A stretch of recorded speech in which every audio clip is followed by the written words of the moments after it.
Hey everyone, Robot here. I'm starting a series of videos on how to become a better, stronger, superior, legendary survivor. I got a little carried away there. They might not make you a legendary survivor, but they'll definitely help. I'll make these videos short so they're easier to digest. This is part 1, and today I'll share 9 tips to manage gen repairs.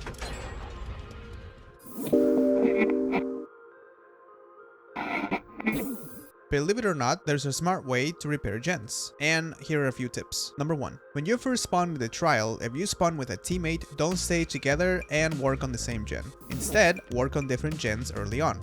It's better for survivors to not be together at the beginning, so you don't give the killer a chance to pressure 2 or more survivors at the same time. Especially if it's a killer with snowball potential like Nurse or Blight, or even Legion who has the ability to injure multiple people quickly. Best case scenario, one of your teammates is a juicer and you finish a couple of gens before the killer hooks the first survivor, or you never know, 4 or 5 gen run on the first chase. There are a couple of times when you do want to stick together, but we'll cover those in another video. Number 2. Identify the 3 closest gens and work on one of them to break what's called a 3 gen. If you have a hard time finding gens, look up and watch for the gen lights to spot them in outdoor maps. Indoor maps can be a bit trickier, but as you get familiar with the maps, it'll be easier and you'll learn the typical gen spawn locations. The reason to avoid a 3 gen is because there are killers that play the 3 gen strategy and use a Gen Regression build, which is 4 gen slowdown perks, and they don't commit the chases. All they do is run around the gens, see if they can get an easy hit on a survivor, and then kick gens. Examples of killers that excel at this are the Knight and Chris 3 Genner. The Snooze Merchant. The Skull Merchant. There. A 3 gen situation is easier to avoid playing with friends than in solo queue, since some survivors may not stop to think about this, but if you can help it, do what you can. Number 3. If you can't easily identify a 3 gen, try to work on the middle gen first, which is, you guessed it, the gen located in the middle of the map. Thanks, Captain Obvious. Once you repair this gen, you'll split the map, and this will make the killer have to traverse the entire map to protect gens. This is particularly helpful in maps like Sanctum of Wrath and Azeroth's Resting Place. Number 4. Don't work on unsafe gens at the beginning of a match unless you have to. An unsafe gen is a gen that's in a dead zone, meaning an area that doesn't have a tile for you to loop when the killer comes by. These areas leave you vulnerable and you may become an easy target for the killer. Work on gens based on the previous tips to have early pressure on the killer, and it will benefit the team greatly. Leave the unsafe gens for last and when it's absolutely necessary. Number 5. Use the HUD to your advantage and be aware of whether the other survivors are on gens or not. If you notice a survivor is working on a gen and they're close to finishing it, but they get interrupted by the killer, which you can do by paying attention to the HUD and see the little or big tentacles around the survivor's character move when they're being chased. If you notice that the survivor goes down, pay attention to where that is and see if you can determine where their gen was, so you can go and try to finish it. Just be careful to not let the killer see you when you're approaching the area. If the gen is close to popping, it might be worth finish repairing it before going for the unhook.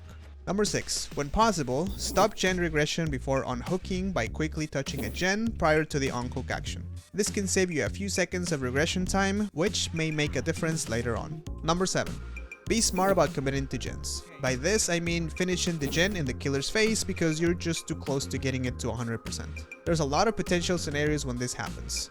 A few examples are A. It's the last gen and you commit and finish it in the killer's face. See ya! If you have adrenaline and you're fully healthy, you could let the killer hit you and then finish it, get adrenaline, and sprint away. B. You're with a teammate and both commit, and either one finishes it, or maybe even get a flashlight save if one of you gets grabbed. There's a lot more other scenarios, but you get the gist of it. What I would suggest is to do this when there's 1 or 2 gens left, but not more than that, since it could give the killer the upper hand. The last 2 tips are for very specific scenarios. Number 8. When you play against Pig, her traps activate after a gen is completed. If you're playing with friends, a strategy to not activate the traps is to get the gens repaired up to 99% and not complete the repairs so you or your teammates don't have the pressure of taking off active traps before the timer runs out. Some of Pig's add-ons can speed up the timer of active traps and also even shave off some time after a gen is completed. 99ing gens is a viable strategy depending on how much pressure the Pig has, but as mentioned, it's a very specific scenario. This strategy works better when you're playing with friends, and it can easily be countered if the Pig has Gen Regression perks. So assess the situation and see if this works for your team. And number 9, another very specific scenario is 99ing the last gen to make an adrenaline play to unhook a teammate. What do I mean by this? Say a teammate is on a hook and the killer is either proxy or face camping them, and you or another teammate have adrenaline. You can 99 a gen, run towards the hooked survivor, ask your friend to pop the gen after they see you lose a health state, get the unhook right away, and then sprint away with adrenaline. If your hooked teammate also has adrenaline, it's even better, and it may not sit very well with the camping killer. If you want more tips on Survivor, I have build suggestions and also a video on tips to farm blood points so you can level up your characters faster. If you would like to get notified when I upload part 2 of this series, make sure to click on the subscribe button, and I'll see you on the next one.